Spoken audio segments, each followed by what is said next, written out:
ग्रामरचा थोडा किचकट वाटणारा भाग आज आपण बघणार आहोत, तो म्हणजे टेन्सेस. टेन्समध्ये सिंपल, कंटिन्युअस, परफेक्ट आणि परफेक्ट कंटिन्युअस हे 4 उपप्रकार आहेत. तर प्रत्येकाचे present, past, future, present, past, future यानुसार मी असे 12 वाक्य लिहिलेले आहेत. तर प्रेझेंट, पास्ट आणि फ्युचर म्हणजे वर्तमान काळ, भूतकाळ आणि भविष्यकाळ या सगळ्यांची मिळून 12ही काळ बोर्डवर आहे. तर ते मी खूप सिंपल पद्धतीने समजावण्याचा प्रयत्न आज करणार आहे. पहिला घेऊया. पहिला आहे सिंपल टेन्स.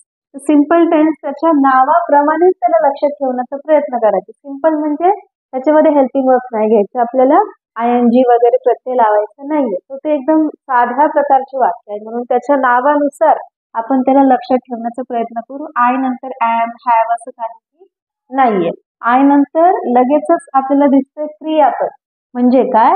हा एकदम साधा वाक्यांचा प्रकार आहे. साधा म्हणजे सिंपल, म्हणून सिंपल प्रेझेंट टेन्स.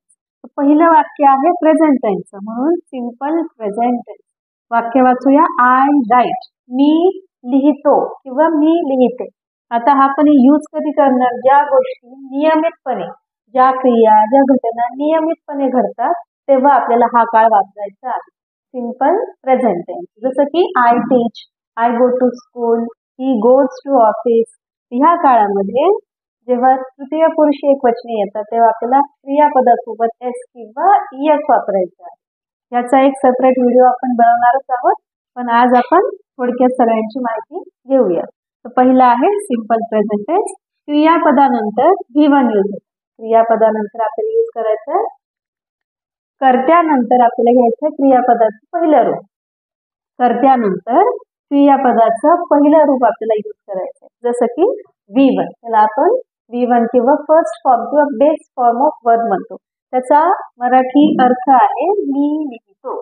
मराठी जर आपल्याला पटकन समजलं तर काळही पटकन लक्षात येतात. मी लिहितो किंवा मी लिहिते कर्त्यानुसार चेंज होईल. तर हा आहे पहिला वाक्याचा प्रकार. दुसरा आहे आय रोट. रोट इथे आयच्या जागी O आलाय आणि मी त्याच्या खाली V2 असं लिहिलं, म्हणजे हे क्रियापदाचं दुसरं रूप आहे, त्याला आपण V2 असं म्हणूया.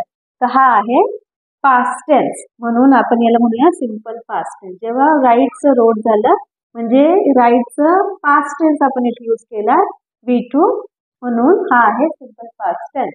जेव्हा आपण सिंपल पास्ट टेन्स चे वाक्य बनवतो तेव्हा त्याच्यामध्ये क्रियापदाचं दुसरं रूप यूज केलं जातं. याचा मराठी अर्थ आहे मी लिहिले.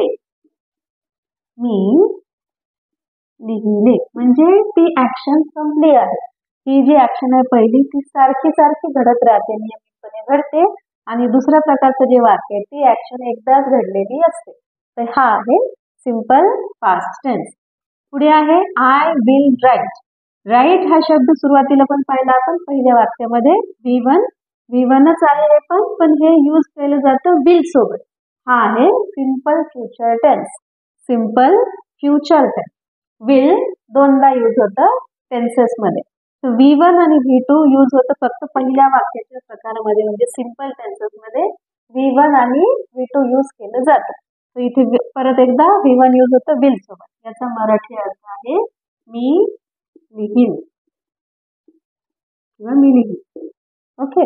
तर ही जी ऍक्शन आहे ही पण एकदाच घडणार आहे, पण भविष्यामध्ये. ही एकदा घडली भूतकाळामध्ये आणि ही नियमितपणे घडते. तर हे आहे simple tenses, present, past, future. पुढे आहे कंटिन्युअस टेन्स. हा आपल्या जास्तीत जास्त ओळखीचा आहे. या प्रकारचे वाक्य आपण अनेकदा वापरतो. बऱ्याचदा नको त्या ठिकाणी पण सिंपल टेन्स लिहिला तरी पण आपण तिथे ING यूज करतो. So this is simple one. ING use करून आपल्याला वेगवेगळे वाक्य बनवता येतात. एकच वाक्य मी तिन्ही काळात लिहिलंय, जसं की he is writing, he was writing, he will be writing. यातला जो वेगळेपणा आहे किंवा आपण ज्याला म्हणतो टेन्स इंडिकेटर. टेन्स इंडिकेटर म्हणजे काळ दर्शक. असा कुठला शब्द आहे की जो काळ दाखवतोय त्या वाक्यात, तो मी वेगळ्या शाईने लिहिला इथे. जसं रेड इंक वापरले मी इथे. He is, he was, he will बी. एकच फक्त शब्द आहे, तो बदला, त्याच्यानुसार काळ बदलेल आणि तुमचा कंटिन्युअस टेन्सची तीनही प्रकारची वाक्य तयार होत आहेत. जसं की ही इज रायटिंग, आणि जर आपण पाहिलं प्रेझेंट टेन्सचा हेल्पिंग वर्ब आहे, म्हणून हे आहे प्रेझेंट कंटिन्युअस वाक्य. वॉज आपण पाहिलंय हेल्पिंग वर्ब पास्ट टेन्स आहे. ही वॉज म्हणजे पास्ट कंटिन्युअसचं वाक्य आहे आणि विल बी फ्युचरचा हेल्पिंग वर्ब आहे. म्हणजे ही विल बी रायटिंग म्हणजे फ्युचर कंटिन्युअस. ओके, सो मुद्दाम मी एकच वाक्य ठेवलंय, फक्त एक शब्द बदला आणि काळ बदलेल. म्हणजे तुम्हाला जर प्रेझेंट टेन्स चांगला समजला तर तुम्हाला पास्ट आणि फ्युचरचा सेपरेट अभ्यास करण्याची गरज पडत नाही. तुम्हाला फक्त एक शब्द बदलायचा आणि त्याचा काळ बदलतो, पास्ट कंटिन्युअस होतो. तर पहिलं वाक्य बघूया त्याचा मराठी अर्थ काय आहे. ही इज रायटिंग म्हणजे तो लिहित आहे. तो लिहित आहे. प्रेझेंट आहे म्हणजे इज. त्यानंतर ही वॉज रायटिंग हे सेम वाक्य, फक्त शेवटी काय होईल, थोडासा बदल होईल. तो लिहित होता.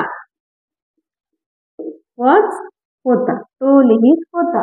आणि शेवटी future continuous tense he will be writing. तो लिहित विल बी साठी शब्द येणारे असेल. ओके, सो इंग्लिश मध्ये दुसरा शब्द बदलतो आणि आपली जे मराठी वाक्य आहे ते तिथे अंडरलाईन केलंय. लास्टचा शब्द जो आहे तो बदलतो. आहे, होता, असेल ते दाखवतात कुठला काळ आहे. या पद्धतीने तुम्ही कंटिन्युअस टेन्स इझिली स्टडी करू शकता. कंपॅरेटिव्ह स्टडी केला पटकन कळते. इजच्या जागी वॉज घ्या, वॉजच्या जागी विल बी घ्या आणि टेन्स चेंज होतात. पुढे बघूया परफेक्ट टेन्स. परफेक्ट टेन्स मध्ये तीनही प्रकारामध्ये म्हणजे प्रेझेंट, पास्ट, फ्युचर V3 घ्यायचं. म्हणजे क्रियापदाचं तिसरं रूप, त्याला पास्ट पार्टिसिपल किंवा PP पण म्हटलं जातं. परफेक्ट टेन्स मध्ये यूज करायचं आपल्याला क्रियापदाचं तिसरं रूप. ही गोष्ट आपण लक्षात ठेवायची. कंटिन्युअस टेन्सची ओळख आहे ING असलेले क्रियापद. कंटिन्युअस ING कंटिन्युटी दाखवतो ना, ING यूज होतो. परफेक्ट टेन्स सांगतो की ती ऍक्शन संपली आहे. परफेक्ट टेन्स मध्ये कुठलीही ऍक्शन, प्रेझेंट असो, पास्ट असो, फ्युचर असो, ती ऍक्शन संपलेली असते. मागच्या काळामध्ये किंवा पास्ट टेन्स मध्ये, भविष्य काळामध्ये किंवा वर्तमान काळामध्ये, तीनही काळामध्ये जेव्हा ती ऍक्शन संपलेली असते तेव्हा आपण हे घेऊ शकतो. पहिलं वाक्य बघूया. We have written. We have written आम्ही लिहिले आहे. म्हणजे जी लिहिण्याची क्रिया होती ती संपली आहे, लिहून पूर्ण झालं. मराठी त्याचा अर्थ काय आहे. आम्ही लिहिले आहे. शेवटी वाक्याच्या मराठी वाक्याचे येणारे आहे. हॅव यूज केल्यामुळे आपल्याला इथे आहे हे शेवटी जो शब्द आहे तो घ्यावा लागेल. नंतर आहे पास्ट टेन्स मध्ये. पास्ट टेन्स आता हाच सेम वाक्याचा प्रकार इथे दिलाय. हॅवच्या जागी घेतला आपण हॅड. म्हणजे काय, इथे ही काळ दर्शक आहेत टेन्स इंडिकेटर्स. हॅव दाखवतो प्रेझेंट, तर हॅड दाखवेल पास्ट टेन्स. आपण तो हेल्पिंग वर्ब मध्ये पाहिलेला आहे शब्द. आम्ही लिहिले. पहिलं आणि दुसरं वाक्य सेमच आहे, फक्त एकच शब्द बदलेल, तो म्हणजे होते. वी हॅड रिटन आम्ही लिहिले होते. म्हणजे ती ऍक्शन जी आहे भूतकाळ कधीतरी घडलेली आहे ना, आपण त्याबद्दल असं बोलतो की आम्ही लिहिले होते. आणि शेवटचं वाक्य सेम इथे जसं आहे, होतं, असेल आहे, इथे पण तेच आहे. वी विल हॅव रिटन आम्ही लिहिले असेल किंवा लिहिलेले असेल भविष्यामध्ये. आम्ही लिहिले असेल. जसं की आपण बऱ्याचदा मराठीमध्ये सुद्धा या प्रकारचे वाक्य वापरतो. आम्ही पोहोचलेलो असतो, उद्या माझं हे काम पूर्ण झालेलं असेल, त्याच प्रकारे हे पण असतं. आम्ही लिहिले असेल. तर हा आहे आपला परफेक्ट टेन्स. तीनही वाक्यांमध्ये आपल्याला यूज करायचं आहे क्रियापदाचं तिसरं रूप. शेवटचं वाक्याचा प्रकार बघूया. Perfect continuous tense. नावाप्रमाणे दोन्ही टेन्सेस त्यामध्ये आपल्याला दिसतात. परफेक्ट टेन्स म्हणजे काय, आपल्याला हॅव दिसत. कंटिन्युअस टेन्स म्हणजे क्रियापद ING सारखं ING नुसार तिथे घेतलेलं असेल. परफेक्ट टेन्स म्हणजे हॅव हॅज आणि कंटिन्युअस टेन्स म्हणजे आपल्याला तिथे ING प्रत्येक ठिकाणी दिसेल.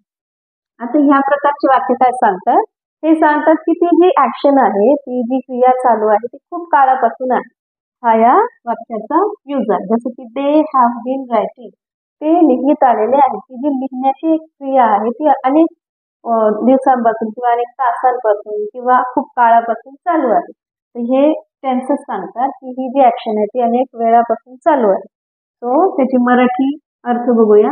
दे हॅव बीन रायटिंग. हा प्रेझेंट आहे कारण इथे हॅव यूज केला. प्रेझेंट, पास्ट आणि फ्युचर. ते लिहित आलेले, शेवटी येणार आहे सेम, आहे होते असेल इथे तेच दिसणार, ते लिहित आलेले आहेत. ही ऍक्शन जी आहे त्या त्या व्यक्तींकडून अनेक काळापासून चालत आलेली आहे. हे झालं प्रेझेंट. पास्ट टेन्स मध्ये दे हॅड बीन रायटिंग. आता ही जी लिहिण्याची ऍक्शन आहे ती खूप काळापासून चालू होती, पास्ट मध्ये सुरू झाली, चालली आणि संपली आहे. तेव्हा आपल्याला ह्या प्रकारचं वाक्य वापरायचं आहे. ते लिहित आलेले होते.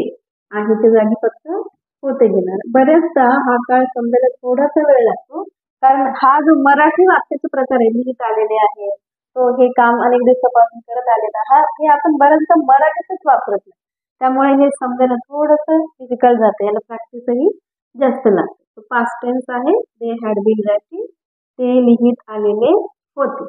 लास्ट आहे they will have been writing, ते लिहित, आता हे तुम्हाला सांगता येईल पटकन, आलेले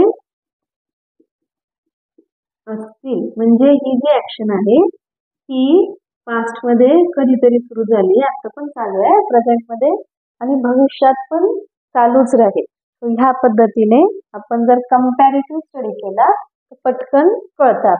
आता परत एकदा बघूया. Simple present tense, simple past tense आणि simple future tense. I write, I wrote, I will write. V1 आणि V2 फक्त सिंपल टेन्स मध्येच यूज केला जातो.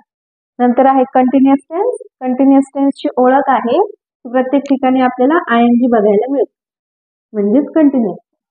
प्रेझेंट कंटिन्युअस, पास्ट कंटिन्युअस आणि future continuous. Perfect tense. Perfect टेन्सची ओळख आहे की प्रत्येक ठिकाणी आपण क्रियापदाचं तिसरं रूप घ्यायचंय. So we have written, we had written, we will have written, हे सांगतं की ऍक्शन पूर्ण झाली आहे. आणि शेवटचं काळ परफेक्ट कंटिन्युअस टेन्स. याची ओळख अशी आहे की ही ऍक्शन अनेक काळापासून चालू होती किंवा आहे आणि भविष्यातही असणार आहे. तेव्हा आपल्याला ह्या प्रकारचे वाक्य वापरायचे आहेत.